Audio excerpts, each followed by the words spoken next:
एक यूरोलॉजिस्ट होता है, नेफ्रोलॉजिस्ट बिफोर ट्रांसप्लांट मेडिकेशन भी करता है और आफ्टर भी मेडिकेशन करता है, यूरोलॉजिस्ट उसके साथ मिलकर सर्जरी परफॉर्म करता है। और अब दोनों का जो काम है, यूरोलॉजिस्ट का मेडिसिन वाला और नेफ्रोलॉजिस्ट का जो काम मेडिसिन वाला, वो मिलकर करते हैं और होम्योपैथ डॉक्टर अकेला करता है। ये उस वक्त आप मौका नहीं होगा कि अगर आपके पास फंडामेंटल नॉलेज नहीं होगा। WHO की रिसर्च डाटा के मुताबिक आपको बताता चला जाऊं कि पूरी दुनिया के अंदर 8500 मिलियन लोग किडनी के पेशेंट हैं। इट मीन 85 करोड़ लोग किडनी के पेशेंट है एक सर्वे के मुताबिक। और उसके बाद वो पेशेंट जो CKD के हैं, जिसको आप कहते हैं क्रोनिक किडनी डिजीज, वो ऑलमोस्ट 80 मिलियन यानी 800 मिलियन के करीब हैं, यानी 80 करोड़। और वो पेशेंट जो डायलिसिस के ऊपर हैं या ट्रांसप्लांट के प्रोसेस से गुजर रहे हैं, वो है आपके 4.6 मिलियन, यानी इसमें 40 लाख लोग कंसिस्ट कर रहे हैं। और पाकिस्तान के अंदर 1 करोड़ से लेकर तकरीबन 2 करोड़ पेशेंट किडनी का है। और सर्वे के मुताबिक हर 20 सेकंड के बाद इंसान की डेथ होती किडनी फेलियर की वजह से। कितने सेकंड के बाद? 20 सेकंड के बाद। इसका मतलब आप एनालिसिस करके देखें कि कभी आपने नाम सोचा होगा कि मरीज डायलिसिस पे है, उम्र 60 साल है, अब आप देख रहे हैं कि उम्र 20 साल पेशेंट डायलिसिस पे है। वजह क्या है कि आपका लाइफस्टाइल चेंज हो गया। किडनी को समझने के लिए ये कोई बहुत मुश्किल काम नहीं है। आपको मैं आसान अल्फाज में समझा रहा हूँ, थोड़ा सा मुश्किल की तरफ नहीं लेके जा रहा कि यूरिन कैसे बन रहा है, ग्लूमेरुलस क्या काम करता है, ये लंबा प्रोसेस हो जाएगा, आप बता जाएंगे। आपको चाहिए दवाई कि दवाई काम कैसे करती है। तो जितने भी अच्छा किडनी पेशेंट जितने भी हैं, ये मेरा नाम भी बन जाता है खालिद परवेज KPV, तो मैंने किडनी पेशेंट भी लिख दिया, तो इसलिए इसको मैं थोड़ा सा बात समझ आ गई भी नहीं। अच्छा जी, एक्सक्रीटरी जो सिस्टम है, इसको अगर हम एनालिसिस करें, और ये भी आपको मैं बताता जाऊं कि दुनिया के अंदर सबसे पहला जो कंट्री है किडनी के हवाले से, वो है टॉप 1 चाइना, उसके बाद है इंडिया, USA, और पाकिस्तान का 8वां नंबर है। आप अंदाजा लगाएं कि कितना पेशेंट है, और आप ये सोचें कि आप कितने कॉम्पिटेंट हैं। वो ये समझते हैं कि जब यूरोलॉजिस्ट फेल हो जाए, नेफ्रोलॉजिस्ट जब फेल हो जाए, वो ये समझते हैं आखिर में 2 ही तरीकाकार बचते हैं, या दम वाला बचता है या होम्योपैथ डॉक्टर बचता है। और अगर उस वक्त आपके पास कंपिटेंट नॉलेज नहीं होगा, कंपिटेंट फिजिशियन नहीं होगा, अब कैसे पॉसिबल है कि आप उसका इलाज कर लेंगे। बहुत सारे केसेस हमारी गलती की वजह से, हमारे नॉलेज की गलती की वजह से वो CKD में चले जाते हैं, बिकॉज लैक ऑफ नॉलेज। आपको ये पहले पता ही नहीं होता कि ये हमारा पेशेंट है भी है कि नहीं, क्या ये मरीज डायलिसिस का है, क्या ये पेशेंट ट्रांसप्लांट का है। आपने तो ये जिम्मेदारी उठाई हुई है कि हर जो मरीज है ना, हमने ठीक करना ही करना है। जो कि CKD का पेशेंट होता है, उसमें अपने प्रोग्रेशन को रोकना होता है। आप समझते हमने उसका फौरी इलाज कर लेना, ऐसा नहीं होगा। होगा तो कवानीन के मुताबिक होगा, असूलों के मुताबिक होगा। ये थोड़ा थोड़ा आपको मैं पहले इंफॉर्मेशन बता रहा हूँ, फिर मैं इसकी बुनियाद बना के आगे चलूंगा, टाइम भी वेस्ट नहीं होगा। आपको थोड़ा सा बताता चलें कि जो ह्यूमन बॉडी है, ये ऑलमोस्ट हमारी जो बॉडी है 5 से 6 लीटर ब्लड पे मुश्तमिल है ऑलमोस्ट। और हम अगर एक डायलिसिस करवाएं प्राइवेट, 15 से 18 हज़ार रुपये लगते। तो आपका जो ह्यूमन बॉडी है, आप अंदाजा लगाएं कि एक दिन के अंदर 300 मरतबा किडनी फिल्टर करते हैं।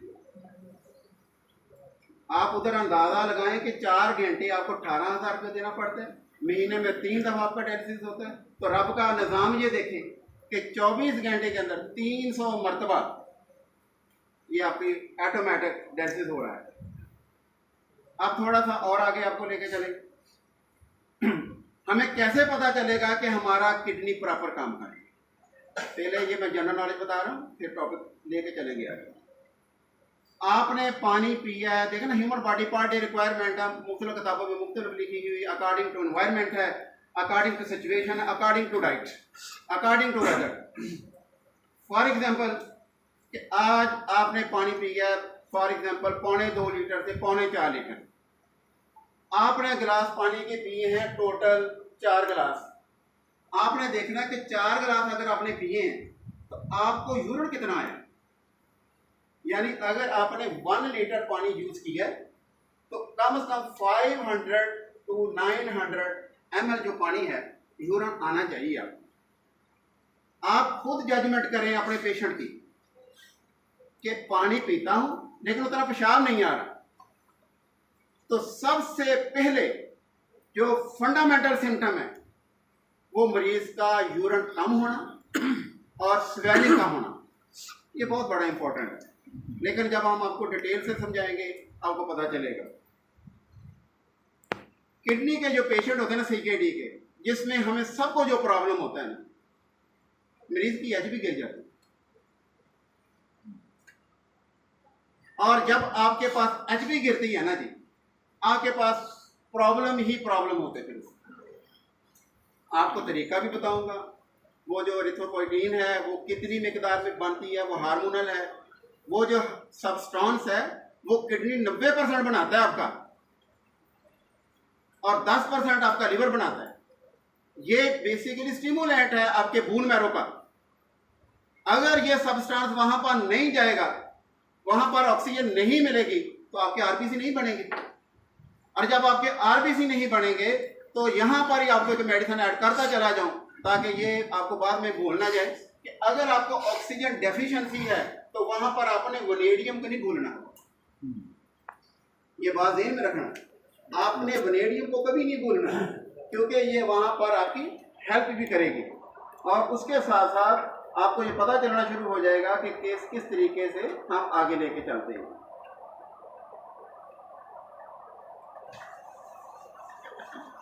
अगर आप गौर से देखें तो जो किडनी का सिलसिला कार है वो बहुत कोई लंबा चौड़ा नहीं है, यहाँ से आप आसानी से समझने की कोशिश करें।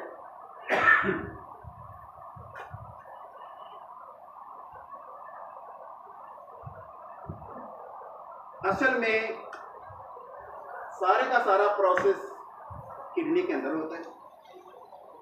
ये सारा जो काम है, ये देखें, ये यूरेटर है, ये आपका ब्लडर है, और ये आपका यूरिथ्रा है, ये किडनी। हम बहुत बीमारियों की तरफ जाते हैं, ऐसी लंबी बीमारियों की तरफ जाते हैं। काम कैसे होता है आपको पता है कि किडनी का जो मेन फंक्शन है वो फिल्ट्रेशन, और अगर ये फिल्ट्रेशन मुतासर हो जाए तो पूरे का पूरा बॉडी का निज़ाम आपका मुतासर हो जाए। और इसकी बढ़ती हुई वजह की बुनियादी वजह आपकी डाइट और आपकी खुराक है, जिधर से आपको प्रॉब्लम बढ़ना है। अगर आपके यूरिटर में कोई प्रॉब्लम आ गया तो किडनी फिर डैमेज होगा। कैसे होगा? अगर यहाँ पर कोई ब्लॉकेज आ गया,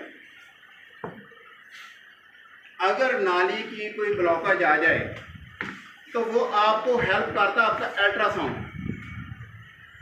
आपको गाइड करता आपका सीटी के यूरी, आपको गाइड करता आपका यूरिन एग्जामिनेशन, आपको गाइड करता आपका सिम्टम्स, क्योंकि बाज़ औक़ात मरीज़ के कमर दर्द और किडनी पेन में फ़र्क महसूस करना बड़ा मुश्किल हो जाता है, लेकिन ये सारे का सारा जो निज़ाम है वो इसके इर्द गिर्द घूमता है। अब अगर किसी पेशेंट के यूरिटर में प्रॉब्लम आए और वो कांस्टेंट रहे तो किडनी फिर भी मुतासर हो जाएगी, और अगर ये प्रोस्टेट इतना ज़्यादा बढ़ गया है और रेजिडुअल यूरिन है फिर भी आपकी आरएफटी मुतासर हो जाएगी। और किस कंडीशन में हमने जाना है कि पेशेंट को हमें पता चल सके कि इसका किडनी कितने % फेल है और कितने % नहीं है। ये जो चीज़ें हैं, जो फर्स्ट गियर की बातें हैं एनाटॉमी की, ये काम क्या करता है? ये फिजियोलॉजी की बातें, इसकी बीमारियां क्या, ये पैथोलॉजी बताती है। मैंने आपको पैथोलॉजी विद एटियोलॉजी एंड इसका ट्रीटमेंट जो है वो आपको मैंने बताना है।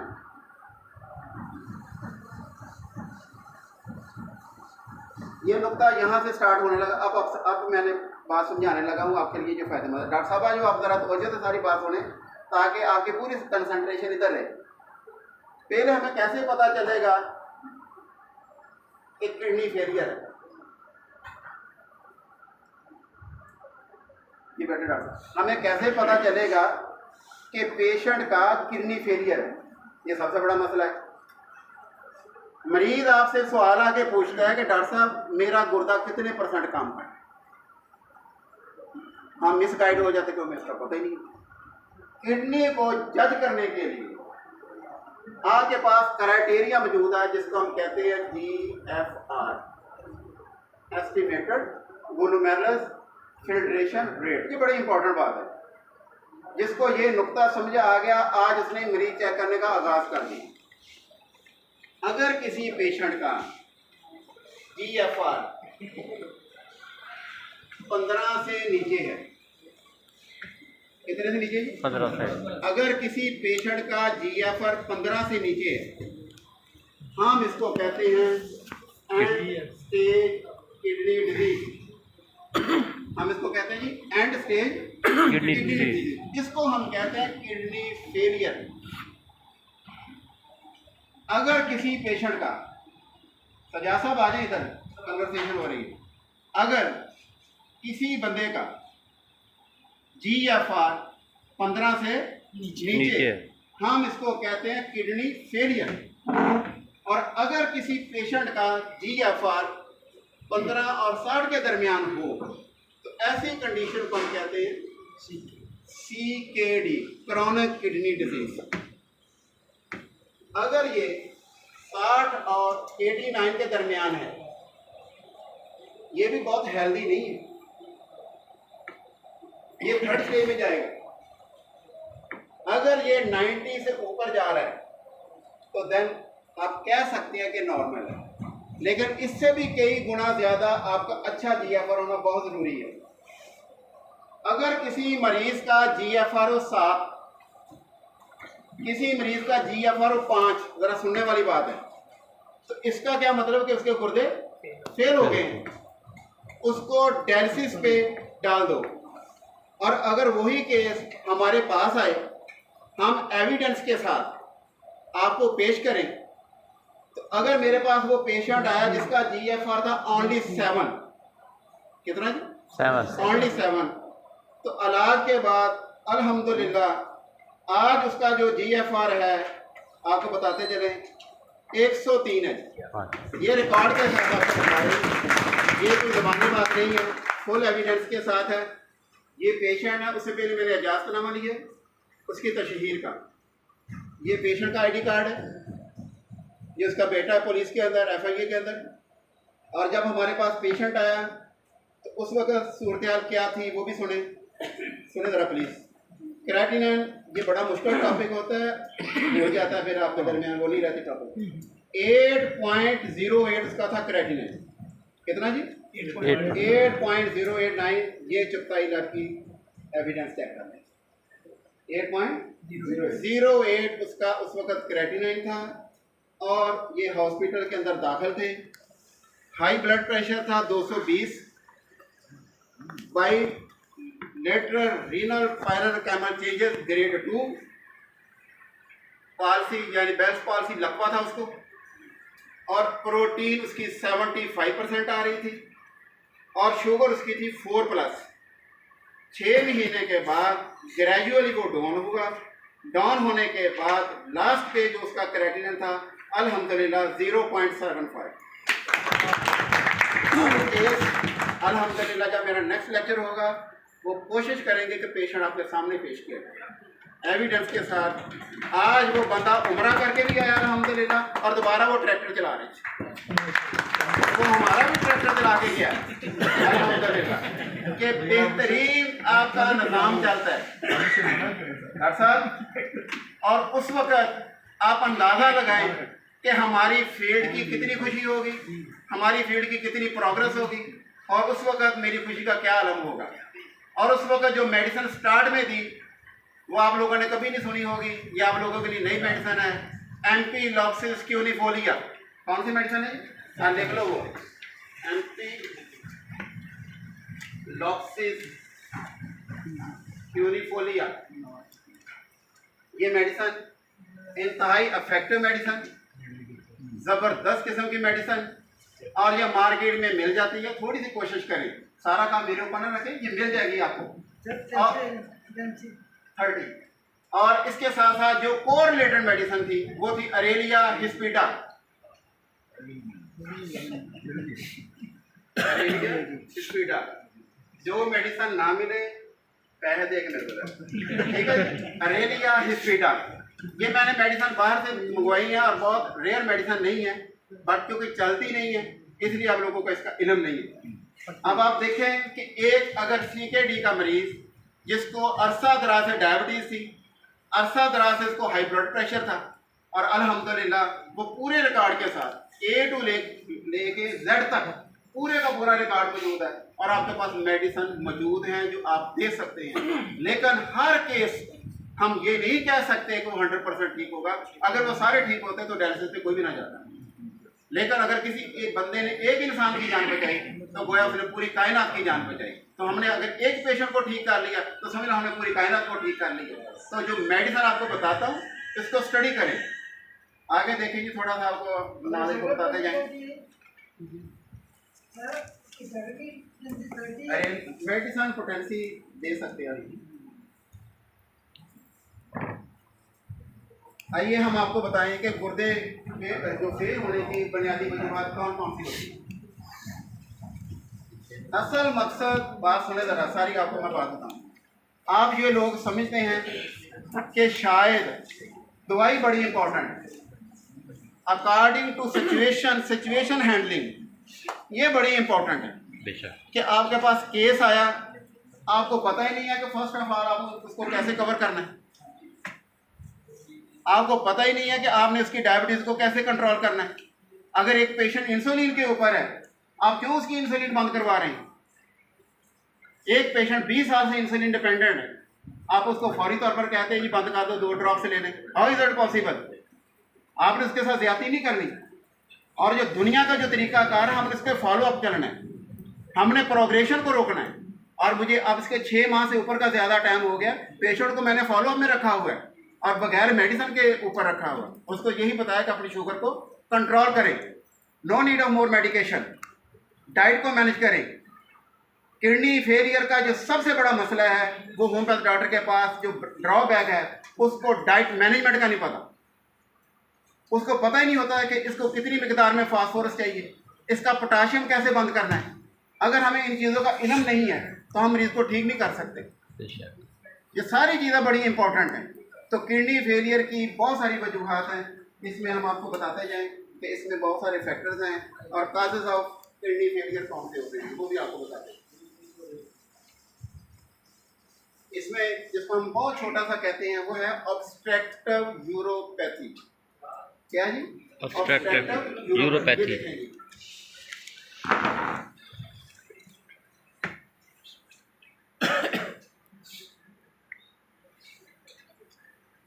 ऑब्स्ट्रक्टिव यूरोपैथी,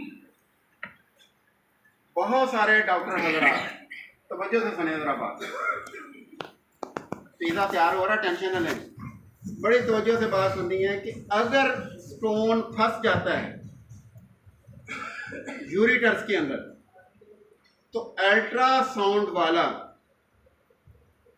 अल्ट्रासाउंड स्पेशलिस्ट ये बता नहीं सकता कि यूरिटर के अंदर स्टोन है या नहीं, क्योंकि उसकी रेडिएशन वहां पर काम नहीं करती। एक अंदाज़ा होगा, एक जजमेंट होगी कि पॉसिबिलिटी है कि इसके अंदर स्टोन है, वो आपको एडवाइस करेगा। CT के UB आपको एडवाइस करेगा, एक्सरे फॉर के UB। तो जब वो ये एडवाइस कर दे तो आप ये समझ लें कि जो स्टोन है वो यूरिटर के अंदर फंसा हुआ। अगर स्टोन यूरिटर के अंदर फंस गया है, वहां से निकालना होम्योपैथ डॉक्टर का फन है। क्यों कि वहाँ का जो साइज होता है यूरेटर का वो इतना, मतलब आप समझ लें कि लंबा चौड़ा नहीं होता, कि बड़ा शॉर्ट सा होता है, जिसकी जगह से आपको प्रॉब्लम डेवलप होते हैं। फॉर एग्जांपल कि अगर वो उसका जो साइज है वो मोस्टली बताया गया कि 3 से 4 mm है उसकी जो विड्थ है। स्टोन आपके पास बड़े बड़े हैं, अब कैसे निकालेंगे? स्टोन किस जगह पर फंसा हुआ है आपको कैसे पता चलेगा? अब ये देखें, ये जो रिसेंटली पेशेंट है जिसको मैंने ये स्टोन निकाला है, कि अब वो आप अंदाज़ा लगाएं, फिर आपको मैं बताऊंगा भी ये कैसे निकला।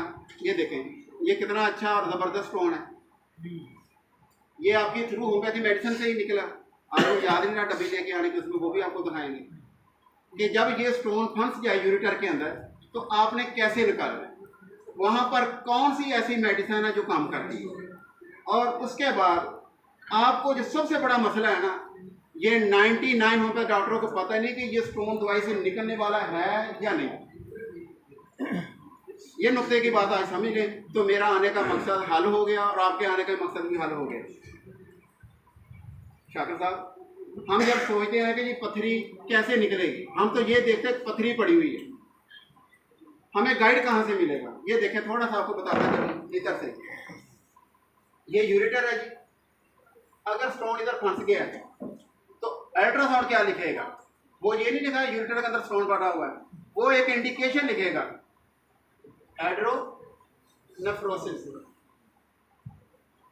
इसका मतलब कि कोई प्रॉब्लम है वहां पर, वो लिखेगा हाइड्रो यूरेटर। ये जो लेक्चर है आपके पास कापी पेंसिल होनी चाहिए, क्योंकि लोग सब कहते हैं ये क्लासरूम है, तो क्लासरूम ऐसे ही होना चाहिए कि हाइड्रोनेफ्रोसिस और हाइड्रो यूरेटर। जरा बैठ के प्लीज जरा बात सुने, बड़ी काम की बात है। अगर ये फैल गई यूरेटर मुमताज साहब, और यहाँ पर हाइड्रोनेफ्रोसिस है, हाइड्रो मीन पानी, नेफ्रोसिस मीन नेफ्रॉन। अब यहाँ पर प्रॉब्लम आपको आ गया समझ? वहां पर क्या होगा कि वो आगे लिख देता आपको कि जनाब इसका CT KUB करवाएं, हालांकि उसने ये देख भी लिया, बट उसको यूरेटर के अंदर स्टोन नजर नहीं है, वो आपको कहेगा कि CT KUB करवाएं। CT KUB जो है ना, ये आपको बताता है कि पथरी कितनी सख्त है और कितनी नरम है, ये पथरी निकल भी सकती है कि नहीं निकल सकती। हम हर पथरी को यही समझते हैं कि अल्हम्दुलिल्लाह मसला ही कोई नहीं, हालांकि वो बहुत बड़ा मसला होता है। हम ना प्रॉपर ट्रीट करने की वजह से मरीज को CKD की तरफ धकेलना शुरू कर देते हैं, क्योंकि अगर पेशाब बंद हो गया तो उसका नतीजा ये होगा कि मरीज का जो RFT होगा, यूरिया क्रिएटिनिन बढ़ना शुरू हो जाएगा, यूरीमिया कंडीशन होना शुरू हो जाएगी, यूरिन आउटपुट उसकी कम हो जाएगी, आइज उसकी पफीज होना शुरू हो जाएगी और ओलिगो यूरिया उसको हो जाएगा। ये these are all the related symptom of the CKD। लेकिन अभी ना उसको आपको पता है कि उसको डायबिटीज है, ना अभी आपको ये पता है कि उसको हाइपरटेंशन है, अभी तो आपको ये नहीं पता कि स्टोन किस जगह पे है। वहां पर एक लफ्ज लिखा होगा, ये लफ्ज लिख लें, ये अगर लिखा होगा ना वहां पर 200 HU, ये लफ्ज लिखा 200 HU, ये लिख लें लफ्ज, वहां पर लिखा होगा 200 to 500 HU, ऐसे लिखा होगा, 500 to 1000 HU, 1000 to 1500 HU, इस तरीके से लिखा होगा। अगर ये चीज़ें वहाँ पर लिखी हुई हैं तो हम इसको HU लफ्ज होता है, हम उसको कहते हैं हॉर्न्सफील्ड यूनिट्स। क्या कहते हैं जी? हॉर्न्सफील्ड यूनिट्स,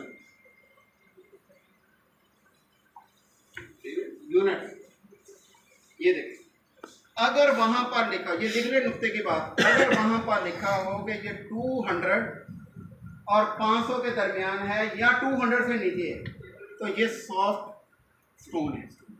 ये क्या है? सॉफ्ट स्टोन है, ये निकल सकते हैं। और अगर ये लिखा हो 1000 to 1500 के दरमियान तो ये मॉडरेट है, 2000 लिखा तो भी मॉडरेट है। लेकिन अगर ये उससे ज़्यादा चला जाए तो इसका मतलब स्टोन हार्ड है। और अगर उसका साइज 5 mm से ज़्यादा है, 8 mm से ज़्यादा है, तो वो स्टोन नहीं निकलेगा। आपने करना क्या है? वहाँ पर डायलेटेड मेडिसिन देनी है जो स्टोन को ब्रेक भी करे और यूरेटर को डायलेट भी कर दे, और वो बहुत अच्छी मेडिसिन है। उस दवाई का नाम है हाइड्रींजिया।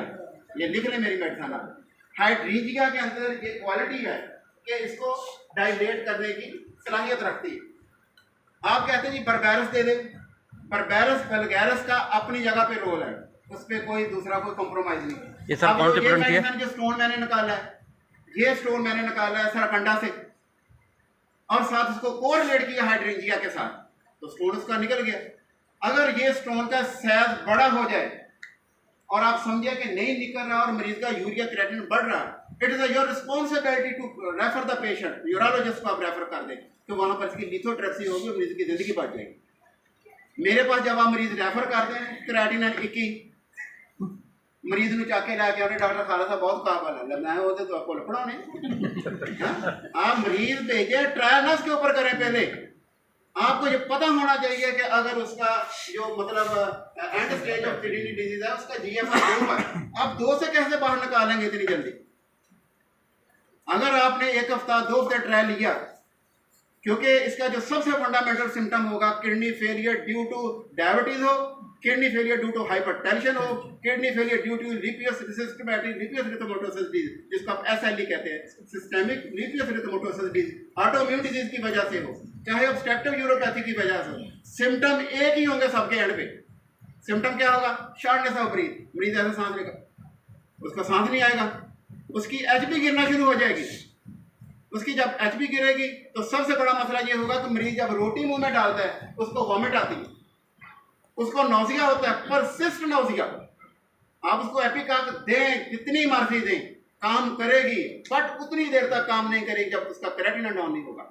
आपने प्रॉपर काम करना है कि स्टोन का साइज का पता चल गया, हार्डनिंग उसका पता चल गया, आपने वहां पर हाइड्रेंजिया का कोरिलेट करना है ताकि डायलेशन और यूरिटेट वहां से निकल जाए, और पीछे से आपने डाययूरेटिक मेडिसिन देनी ताकि उसका प्रेशर भी बढ़े। डाययूरेटिक मेडिसिन दें और उसके साथ साथ मरीज का इलेक्ट्रोलाइट चेक करवाएं कि कहीं मरीज का सोडियम तो ज्यादा नहीं है, आप उसका सोडियम बंद कर दें। साथ आप उसका यूरिक एसिड चेक करवाएं, क्योंकि सबसे ज्यादा पथरियां यूरिक एसिड की होती हैं, कैल्शियम ऑक्सीलेट की होती हैं, अमार्फस यूरेट्स की होती हैं। और जब ये पथरी आपकी निकल आए तो आपने फौरी तौर पर मरीज की लेबोरेटरी में इसका कल्चर करवाना है, जिसको आप स्टोन एनालिसिस कहते हैं। आपको ये पता चल जाए कि स्टोन किस किस्म का है और उसकी परहेज क्या आपने करवानी। आप एंड में पूछते हैं दवाई पथरी बार बार बनती क्यों है? भी दवाई पथरी इस वजह से बनती है, उसका परहेज नहीं करवा रहे। तो जो स्टोन बार बार बनते हैं उसके लिए पानी इंटेक बेहतर करें। अगर स्टोन यूरिटर के अंदर फंस गया है, आपने इसको पानी ज्यादा नहीं देना, क्योंकि अगर उसको ज्यादा पानी देंगे तो हाइड्रोफ्लोरोसिस और डेवलप होगा, पेन ज्यादा बढ़नी शुरू हो जाएगी। अगर ऐसी कंडीशन हो जाए, ऐसी सिचुएशन डेवलप हो जाए, तो आपने उसके साथ साथ कोरिलेट मेडिसिन भी साथ देनी होती है। आपको वो मेडिसिन मैं आज बता देता हूँ, अगर किसी को इल्म होगा तो बहुत अच्छी बात है, अगर नहीं होगा, अगर आपकी सारी दवाइयाँ फेल हो जाए तो ब्रेक करने के लिए सलाह साहब थोड़ी पसंदीदा ख्वाहिश के मुताबिक आपको वो मेडिसिन बता देता हूँ जनाब। उस दवाई का नाम है, मैं लिख देता हूँ, मुश्किल का नाम है ब्रायोफाइलम। ठीक है, ये मिल जाएगी चिड़ोड़दार में 10 दुकानों के बाद एक ब्रायोफाइलम। आप देखे, आप लोगों ने नाम पे नहीं सॉरी सुना, आपने स्टोन कैसे निकालना थे? ठीक है ना जी। अगर इस मेडिसिन को ब्रायोफाइलम को कोरिलेट कर दे बर्बेरस वल्गैरिस के साथ, अल्हम्दुलिल्लाह आपको आउट क्लास रिजल्ट मिलेंगे। ये जो 4-4 mm के स्टोन 5-5 mm के ऐसे निकले जैसे मैदा बन के निकलता है। इतनी इफेक्टिव मेडिसिन और इतनी स्ट्रांग मेडिसिन, और अगर ये दोनों मेडिसिन काम करना छोड़ दें तो आपने ब्रायोफाइलम के साथ अपीजिया का साथ देना। और अपीजिया इतनी इफेक्टिव मेडिसिन है और ये देनी अपने लो फॉर्म के अंदर है। और अगर उसके साथ साथ मरीज बार बार ये कही जाए कि मेरी नौजिया है, मुझे वॉमिटिंग है, ये एपिकॉक से नहीं ठीक होनी उस वक्त जब तक स्टोन वहां से स्लिप होकर यूरिटर के जरिए ब्लैडर में ना चला जाए। जैसे स्लिप होकर ब्लैडर में गया, ऑल सिम्टम एलिमिनेट, फौरी खत्म, ऐसे होगा जैसे किसी ने जादू कर दिया। और इसके साथ साथ जब स्टोन नाली के अंदर फंस गया, अगर नहीं निकल रहा तो क्या होगा? सबसे पहले मरीज की यूरिन आउटपुट कम हो जाएगी, पहला नुकता। दूसरा पॉइंट, मरीज का RFT फौरी चेक करवाए। कोई खतून आपके पास कैशली या मर्द आए, जब वो ये कहे कि मेरे टखने सूज गए, अब पिछले रखना थोड़ी थोड़ी खुलियाँ दी बांधा है, ये वो RFT आपने सबसे पहले करवाना है। अगर आप लोगों ने RFT करवाया ना तो इसका मतलब उसके साथ ज्यादती की। रीनल फंक्शन जो टेस्ट है ये दो चीजों पे कंसिस्ट करता है। सबसे पहले number 1 urea, number 2 serum creatinine. फिर इसके साथ एक और कोरिलेट है, तो अगर पैथोलॉजिस्ट भी इधर बैठे हैं लैब वाले भी, हम उसको कहते हैं ब्लड यूरिया नाइट्रोजन। वो सिर्फ यूरिया है, इसके साथ कोरिलेट है नाइट्रोजन, और ब्लड यूरिया नाइट्रोजन बन जाता है। और आपने ये दो टेस्ट करवाने हैं, साथ मरीज का अपने यूरिक एसिड का टेस्ट करवाना है। अगर आप यूरिक एसिड का टेस्ट करवाने में कामयाब हो जाते हैं तो ये बात ध्यान में रखें कि आपको ये तो पता चल गया ना कि मरीज के ये प्रॉब्लम है। अब अगर आप वहां पर क्रेटिनिन डाउन करने की दवाई दे रहे हैं तो आप 100% फेल हो जाएंगे। वजह स्टोन तो वहां पर फंसा हुआ है, आपने स्टोन को रिमूव नहीं किया, आपने स्टोन को वहां से रिमूव नहीं किया। तो अगर वहां से स्टोन आपका रिमूव नहीं है तो सबसे पहले मरीज का आपने आरएफटी करवाना है। और बहुत सारे केसेस पहले ये एक्यूट किडनी डिजीज में जाते हैं, उसके बाद ये सीकेडी में कन्वर्ट हो जाते हैं। जब ये सीकेडी में कन्वर्ट हो जाए तो फिर उस वक्त किडनी भी आपका डैमेज होता है। और आपने देखने में सिर्फ इतनी सी बात है कि ये स्टोन फंस गया, हालांकि वो जो स्टोन है उसने रास्ता ब्लॉक किया, मरीज के अंदर यूरिमिक कंडीशन पैदा की, मरीज के अंदर नोजिया की कंडीशन पैदा की, मरीज के अंदर ओलिगोयूरिया की सिम्टम्स पैदा की, मरीज के अंदर शॉर्टनेस की सिम्टम्स पैदा की, मरीज का वेट लॉस होना शुरू हुआ। और सबसे खतरनाक जो अलामत है वो मरीज के पेशाब के अंदर प्रोटीन आती है। ये सबसे खतरनाक बात है जब प्रोटीन यूटीआई की वजह से आए। ये देखिए, अगर प्रोटीन पेशाब के अंदर आ रही है आपके, अगली दफा इंशाल्लाह ताला पूरा सीकेडी के ऊपर लेक्चर होगा और डिटेल से होगा। ये देखिए, यूरिन प्रोटीन में आपने चेक किया, अगर आए 1+ तो इसका मतलब 25% प्रोटीन आ रही है, और अगर 2+ 50%, इट मीन 3, ऐसे ही 4+। अब अगर ये प्रॉब्लम है और साथ ये मरीज कह रहा है कि WBC, white blood cell full field, RBC full field, तो इसका मतलब ये हुआ कि पथरी ने वहां पर मरीज को यूटीआई भी कर दी है, यूरिनरी ट्रैक्ट इन्फेक्शन हो गया। और वहां पर एलोपैथ डॉक्टर हजरात क्या करते हैं, एक तो उसका ट्रीटमेंट करते हैं, ड्रिप्स लगाते हैं, दूसरा उसको एंटीबायोटिक देते हैं। आपने यहाँ पर क्या काम करना है कि पस को पहले खत्म करना साथ साथ, लेकिन उतनी देर तक पस खत्म नहीं होगी जब तक स्टोन का रास्ता मुकम्मल क्लियर नहीं होगा। जैसे स्टोन वहां से गुजरेगा, अब्रेशन पैदा होगा, यानी रगड़ लगेगी तो वहां पर उसकी जो म्यूकस मेम्ब्रेन रैप्चर हो जाएंगी, म्यूकस मेम्ब्रेन रैप्चर होंगी तो ब्लड आएगा, तो ऐसी कंडीशन को हम कहते हैं हेमाचूरिया। क्या कहते हैं जी? हेमाचूरिया। अब हेमाचूरिया हो गया, हम क्या करते हैं कि डायरेक्ट मेडिसिन दे रहे हैं, हीमामेलिस, ट्रिलियम, वहां पर फेल हो जाते हैं क्योंकि आपने काजेटिव फैक्टर के ऊपर काम नहीं किया। ऑर्गेनोन ऑफ मेडिसिन एफोनिज्म नंबर 3, वो कहते हैं कि सबसे पहले आपको नॉलेज ऑफ डिजीज होना चाहिए, फिर वो कहते हैं कि आपको नॉलेज ऑफ मेडिसिन होना चाहिए, फिर वो कहते हैं relation between disease and medicine होना चाहिए, फिर वो कहते हैं ऑब्स्टेकल। अब ऑब्स्टेकल रुकावट दो तरह की हो सकती है, आपकी मियाजमेटिक भी हो सकती है और ड्यू टू एनी डाइट की वजह से भी हो सकती है। अगर मियाजमेटिक हिंडर तो मियाजमेटिक हिंडर दूर करे, अगर उसको डाइट का प्रॉब्लम उसकी डाइट दूर करे। अब इसको यूरिक एसिड की पथरियां बन रही हैं, आप उसको बार बार के चावल खा रहे हैं, हालांकि चावल पथरी नहीं बनाता, सबसे ज्यादा पथरी रेड मीट बनाता है। आप जो पेशेंट आपके चावल बंद कर दो, मैं बताता था उनकी पता लगे चावला जी की, आपने कैसे उसको कह दिया चावल बंद करें जब तक उसकी न्यूट्रिशन का पता नहीं। एक पेशेंट का दिल कर रहा है मैंने चावल खाने, आप उसको राइस उबाल कर दे, वो खाए, आप उसकी न्यूट्रिशन बंद कर देते हैं। किडनी फेलियर का मरीज जब भी मैंने मरता देखा है वो न्यूट्रिशन की डेफिशिएंसी से मरता मैंने देखा है। आप उसको हर चीज बंद कर देते हैं, ये भी काम वो भी कर लो, आज ना ही तरीके से ताली नहीं मारी हाथ धो दे ताली मारने चाहिए कि न्यूट्रिशनल डेफिशिएंसी। अब देख कितना बड़ा फैक्टर है, ये देखें आपको मैं बताता हूँ, इधर से देखें, आपने रेड मीट लिया, अब रेड मीट के अंदर आपने एक मिनट, आपने रेड मीट को यूरिक एसिड देना शुरू बंद कर दिया। अब यूरिक एसिड बढ़ गया, हम आपने उसकी वो डाइट लोगों को बता रही जिसके अंदर यूरिक एसिड जा रहा है, वो बंद करवाई आपने। हम उसको वो चीजें बंद करवा देते जिसका यूरिक एसिड के साथ तलब होता ही नहीं है। जी अब यूरिक एसिड के अंदर आपने क्या क्या करना है? नंबर 1, सबसे पहले आपने रेड मीट को बंद करना, और अगर बार बार यूरिक एसिड के साथ स्टोन बन रही है तो बहुत अच्छी दवाई फैबियाना पिची, कौन सी मेडिसिन है? फैबियाना पिची, इधर रेड सी मेडिसिन है और काम करने वाली मेडिसिन है, फैबियाना पिची। इसके अंदर मेंशन है कि बार बार यूरिक एसिड पथरी की जो टेंडेंसी है, बार बार पथरियाँ बढ़ रही हैं, आपने उनको देखना है, आपने उसका ट्रीटमेंट करना है।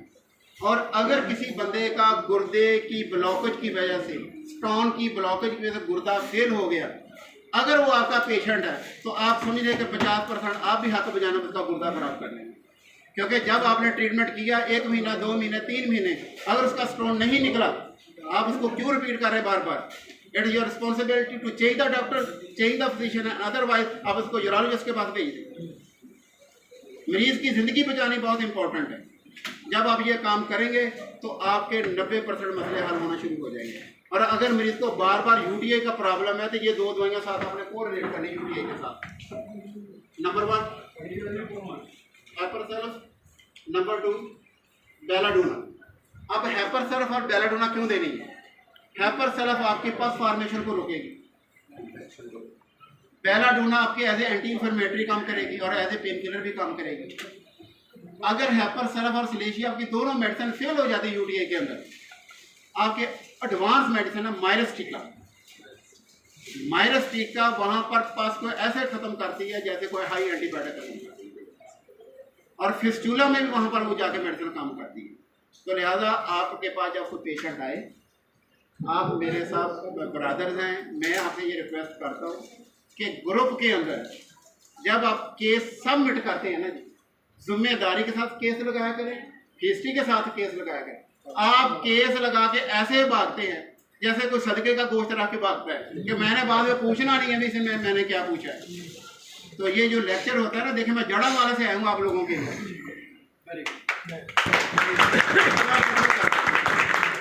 और अल्हम्दुलिल्लाह ये जो प्लेटफार्म है, ये जो एग्जेक्टिव ग्रुप है, ये बड़ी मेहनत के साथ, सेल्फ मोटिवेशन के साथ और सेल्फ फाइनेंस के साथ आप लोगों की खिदमत भी करते हैं और आप लोगों को पढ़ाते भी हैं।